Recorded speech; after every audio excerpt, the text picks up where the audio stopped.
Para muitas pessoas, o iguanodonte foi possivelmente o primeiro dinossauro ao qual foram apresentados até hoje.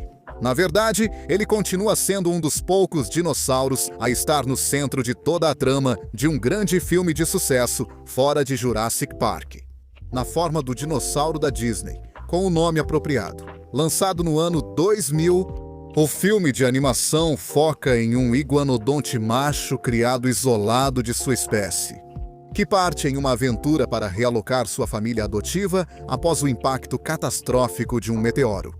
No caminho, ele encontra uma série de outras espécies de dinossauros, no que seria o primeiro contato de muitas pessoas com a paleontologia e dinossauros em geral. O filme foi um sucesso de bilheteria, mas recebeu críticas mais mistas devido à sensação de pressa em seu roteiro e personagens. Com o surgimento da nossa nova renascença paleontológica, nos últimos anos de estudo, o filme também passou a ser analisado sob um novo tipo de escrutínio por especialistas em dinossauros. Apesar do seu valor nostálgico, ele é totalmente impreciso em sua representação da vida pré-histórica. O filme mostra uma série de animais diferentes. Quase todos eles viveram em épocas e lugares distintos no registro fóssil. E muitos deles não se sustentam cientificamente, pelos padrões modernos de estudo.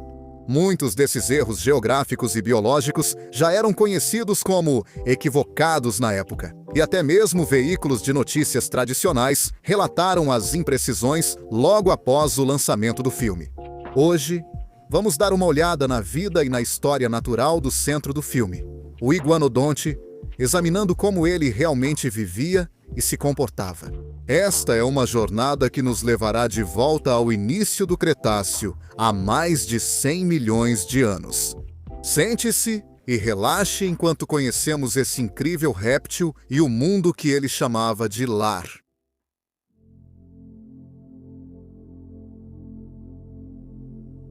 Iguanodonte era um dinossauro ornitópode, membro de um grupo muito bem-sucedido de ornitisquios. Esse grupo se tornaria um dos mais comuns e diversos grupos de herbívoros durante o período Cretáceo.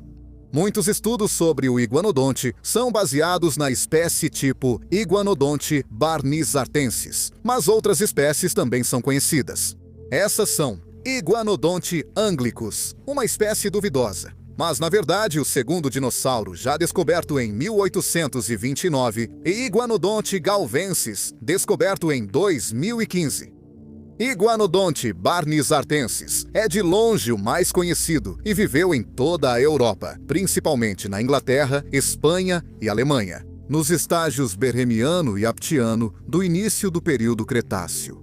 O dinossauro prosperou entre aproximadamente 126 a 122 milhões de anos atrás e passou por muitas mudanças ao longo dos anos à medida que nossa compreensão sobre ele evoluiu.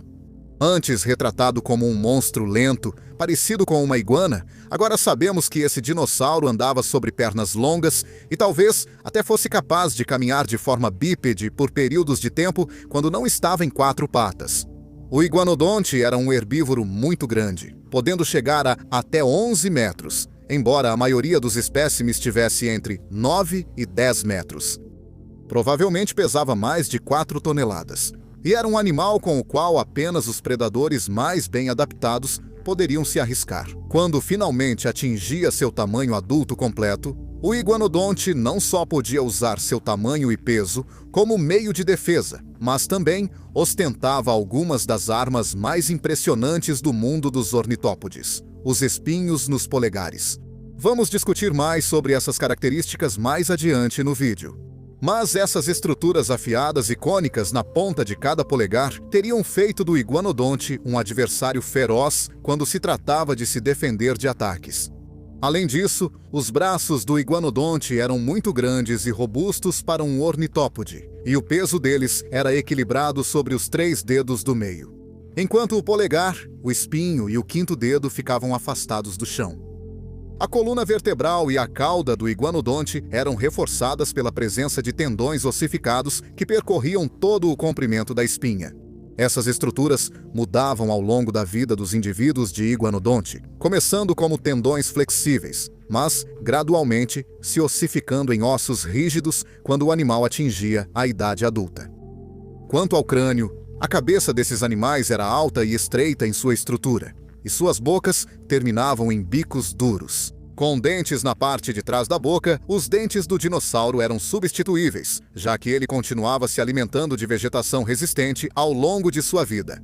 Mas ele só podia substituir um dente de cada vez, ao contrário dos hadrossauros aparentados, que podiam substituir continuamente seus dentes com reservas extras. Cientistas sugeriram que o iguanodonte pode ter possuído bochechas para armazenar ou mastigar alimentos, devido ao fato de que os dentes ficavam tão no fundo da boca. Enquanto o iguanodonte em que estamos focando no vídeo de hoje viveu na Europa, restos que foram atribuídos ao gênero também foram encontrados em partes da África, Ásia e até mesmo na América do Norte. Foi uma espécie muito bem sucedida e amplamente distribuída em seu tempo.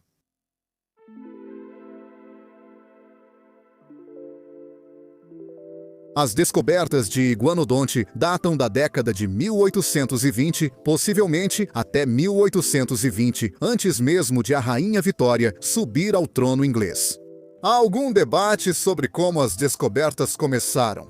Alguns acreditam que Maria Anna Mantell foi a primeira a descobrir dentes de iguanodonte nas florestas de Sussex, na Inglaterra. Mas seu marido, o paleontólogo Gideão Mantell, geralmente recebe o crédito pela descoberta. Esses dentes, no entanto, provavelmente não foram os primeiros ossos de iguanodonte conhecidos pela ciência, já que se relata que Mantell desenterrou vários ossos maiores de iguanodonte, na pedreira Whiteman's Green, em 1820. Esses ossos foram inicialmente considerados pertencentes a uma espécie de crocodiliano pré-histórico gigante e foram descartados como tal. Só juntaram as peças quando os dentes foram encontrados. Mais tarde, os dentes foram apresentados a vários cientistas renomados na Royal Society de Londres, incluindo William Buckland, Charles Lyell e Georges Cuvier. Mas eles foram descartados mais uma vez, acreditando-se que pertenciam a um grande peixe ou mamífero. Eventualmente, William Buckland seria convencido em 1824 de que a descoberta de Mantell pertencia a um dinossauro herbívoro, depois que ele descreveu formalmente seu próprio megalossauro. Observando as semelhanças entre esses dentes de dinossauro e os dentes de uma iguana dos dias atuais, assim, o nome Iguanodon foi dado, significando dente de iguana. Estudos iniciais afirmavam que o Iguanodon era um gigante de 18 metros, mas isso agora foi drasticamente reduzido com métodos avançados de estudo. Quando mais restos de Iguanodon foram descobertos em uma pedreira em Maidstone, Kent, o infame espinho do polegar foi encontrado. Mantell, ao reconstruir o dinossauro, acreditou erroneamente que isso era algum tipo de chifre e o colocou no focinho do dinossauro. Nesses primeiros anos, o animal também era retratado como um monstro reptiliano muito lento, com uma longa cauda arrastando no chão e uma cabeça parecida com a de um crocodilo.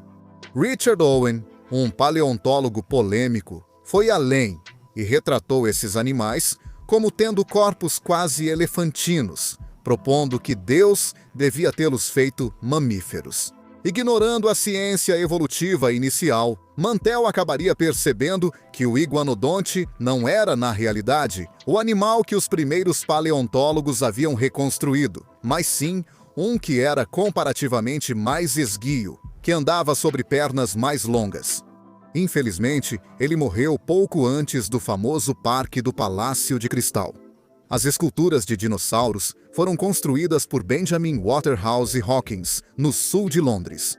E suas últimas descobertas não foram incorporadas ao design dos grandes monstros brutais que adornam o parque. Hoje, os visitantes do parque ainda podem ver a escultura do iguanodonte lá, representada em sua forma mais antiga, ao lado de exemplares como o megalossauro e o hylaeossauro. Com novas descobertas e décadas de pesquisas importantes realizadas sobre os restos do iguanodonte, os paleontólogos começaram a traçar um quadro bem diferente desse grande, mas nada monstruoso animal. Hoje, o iguanodonte é normalmente retratado por paleoartistas como um ornitópode alto e bem desenvolvido. Um animal claramente herbívoro, sem chifre no nariz e com uma longa cauda reta que era mantida esticada atrás do corpo.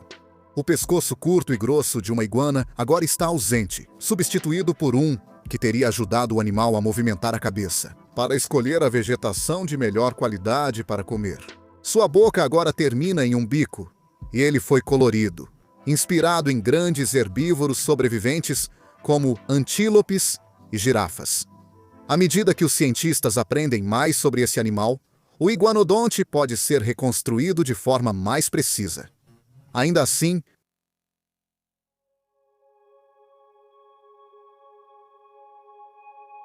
as populações de iguanodonte da Europa, especificamente aquelas na Inglaterra, teriam vivido em um mundo muito diferente do que vivemos hoje.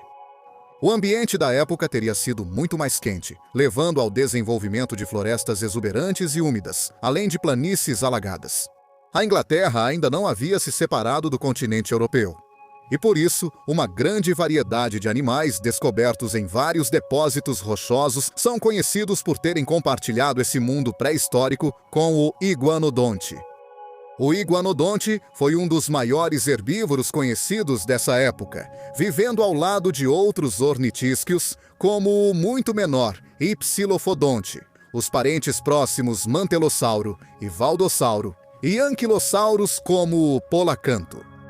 Um dos únicos herbívoros maiores que o iguanodonte nesse paleoambiente era o pelrossauro, uma enorme espécie de titanossauro. Poderia potencialmente atingir 24 metros de comprimento. Em meio às florestas e planícies alagadas, predadores também espreitavam. Junto com o iguanodonte viviam seus possíveis predadores: o Neovenator carcharodontosaurídeo e o Tiranosaurídeo basal Eotirano. Um dos dinossauros mais famosos dessa época também viveu aqui, Baryonyx, o famoso espinossaurídeo comedor de peixes. Garras longas e curvas usadas para cortar peixes da água enquanto ele caminhava pelos lagos. As planícies alagadas deram lugar a rios e lagos que fervilhavam de vida pré-histórica, como peixes, tartarugas, lagartos, anfíbios, tubarões e artrópodes, alguns dos quais eram capturados por pterossauros voando acima. Entre os pterossauros associados a esse período da pré-história estão Istiodáctilo, Waiteia e Colchocéfalos.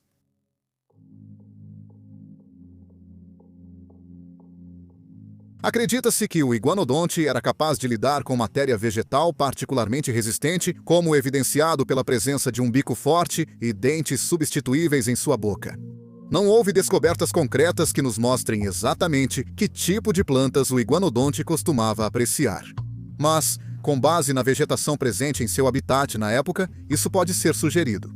Acredita-se que o iguanodonte se alimentava de uma mistura de cicas, coníferas e cavalinhas. Mas isso não é definitivo.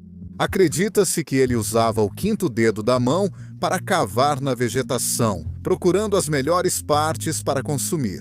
Falando das mãos do animal, o espinho do polegar do iguanodonte, na verdade, tem sido tema de muitos debates científicos ao longo dos anos. Primeiro suspeitou-se que fosse um chifre, algo que acabou sendo descartado quando espécimes mais completos foram descobertos. A teoria mais comum sobre o motivo desse dinossauro ter um espinho no polegar era que ele usava para se defender de predadores. Se o iguanodonte fosse atacado por um terópode, como o Neovenidor, por exemplo, ele poderia se erguer sobre as patas traseiras e cravar o espinho do polegar nos pontos fracos do terópode, causando ferimentos graves, ou até mesmo a morte. Se não fosse usado para fins defensivos, na verdade existe outra teoria. O espinho pode ter sido usado para quebrar alimentos que eram duros demais para o bico do animal, possivelmente sementes ou caroços de frutas. O fato de que os membros anteriores do iguanodonte eram muito mais curtos do que os membros posteriores levou à teoria inicial de que esse era um animal que andava exclusivamente em postura bípede, com a cauda arrastando atrás dele no chão. Mas agora sabemos que isso estava muito longe da verdade.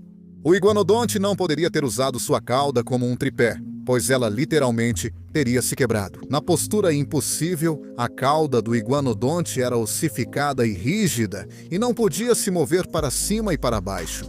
Na verdade, este animal quase certamente passava a maior parte do tempo andando sobre 4 patas. Possivelmente andava de forma bípede, erguendo a cauda do chão por curtas distâncias. Talvez para escapar de predadores, tal velocidade não teria sido alcançada enquanto o animal caminhava sobre as 4 patas.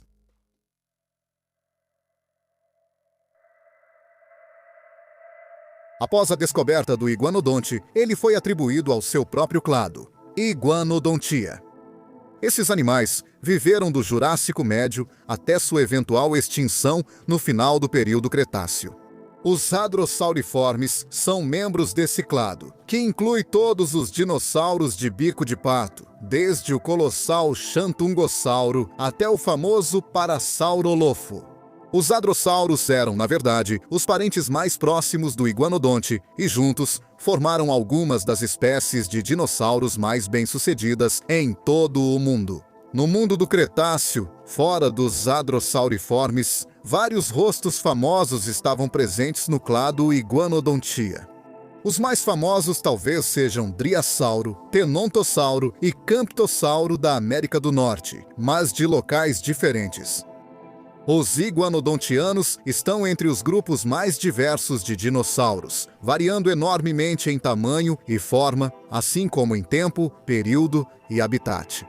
Todos esses animais eram em grande parte herbívoros, principalmente quadrúpedes, que estão bem representados no registro fóssil e, como resultado, são bem conhecidos pela ciência.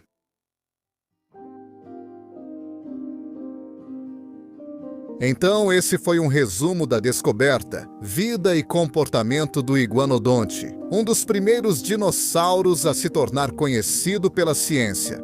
Os dinossauros são conhecidos pela ciência há 200 anos. E nesse tempo, passamos a entender muito sobre a biologia e a vida dos primeiros dinossauros que foram descobertos no início dos anos 1800. Imagine onde poderíamos estar com a paleontologia daqui a 200 anos. Como o nosso entendimento sobre animais como o iguanodonte mudaria? Infelizmente, não será para nós sabermos. Tudo o que podemos fazer é cruzar os dedos para que mais descobertas venham à tona muito antes disso.